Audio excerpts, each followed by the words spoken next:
तो चलिए एपी का 5.2 का जो है ना प्रश्नावली 5.2 का 9 नंबर का सवाल है।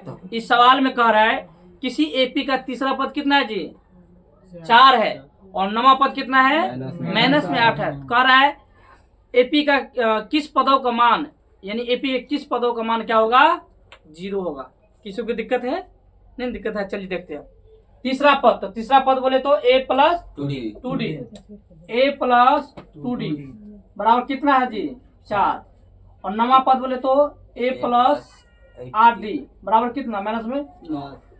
तो उसको विलोपन विधि से बनाइए। विलोपन विधि में होता है -8 है -8 है। विलोपन विधि से इसको बनाते हैं। आप किसी भी विधि से बनाइए कोई दिक्कत नहीं है।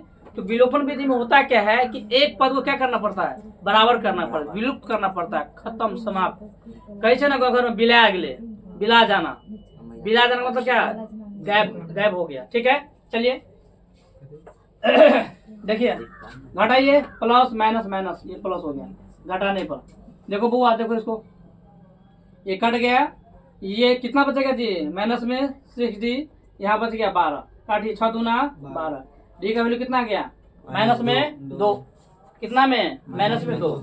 समीकरण 1 में डी का मान देने पर या रखने पर है ना जी समीकरण क्या a प्लस 2d इक्वल कितना हुआ 4। तो a प्लस डी का वैल्यू कितना है जी माइनस में 2 की माइनस में 2 माइनस में 2। तो प्लस गुना माइनस क्या होता है प्लस को गुना कीजिएगा माइनस तो क्या आएगा माइनस आएगा। क्या आएगा माइनस। तो 2 दूना 4। अब देखिए आप अपने नानी गांव जाइएगा मान लीजिए सपोज नानी गांव जाइएगा तो ऐसे चला जाइएगा नहीं आप थोड़ा सा पोटरा लगा के जाइएगा मामी को दिखाने के लिए है कि नहीं हम नानी गांव जाते हैं। देखिए यहाँ पे ये माइनस डालेंगे क्या होगा क्या होगा जी प्लस हो गया 4 कितना हो गया 8 हो गया। तो अब ए और डी का वैल्यू पता चल गया। अब सवाल में इंटरेस्ट है कि कौन सा पद शून्य होगा कौन सा पद शून्य होगा। तो लॉजिक समझ लीजिए। तो पद के बाद जो भी मान आता हो किसका वैल्यू होता है ए एन का। पद के बाद जो भी मान आता हो क्या होता है ए एन का होता है। क्या होता है ए एन बोले तो अंतिम पद लिखेंगे जब ए बराबर 8 डी बराबर माइनस में 2 और ए एन का वैल्यू कितना है 0 तो एन का वैल्यू क्या होगा। तो बोलिए अंशु जी खड़ा हुए एन मतलब फॉर्मूला क्या होता है बोलो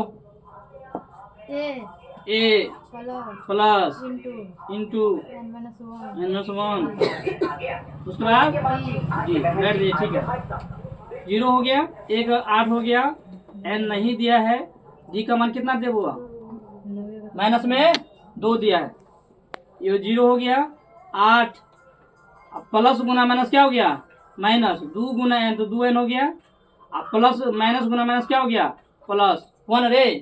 अब देखो 0 8 2 कितना हो गया 10 ये माइनस से डालेंगे तो क्या हो जाएगा प्लस हुआ ना काटिए 5 दूना 10। जब n का मान 5 होता है तो n कितना होता है 0 होता है। अगर जांच करना हो तो आप जांच भी कर सकते हैं। जांच करना है तो जांच कर लीजिए। जांच करना तो देख लीजिए कि मेरा सवाल सही है या नहीं है।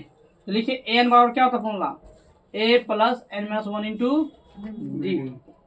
तो ए का मान कितना है 5 ए का मान नहीं है एन का मान कितना है 5। हमको चेक करना है कि अंतिम पद 0 आता है कि नहीं आता है। ए का वैल्यू हो गया 8 प्लस एन का वैल्यू कितना है जी 5 माइनस में 1 अब गुना कितना माइनस में 2 ए 5 बराबर हो गया 8 प्लस 4 गुना माइनस में 2। बताइए प्लस गुना माइनस क्या होता है माइनस 4 दूना 8 क्या आया ना 0।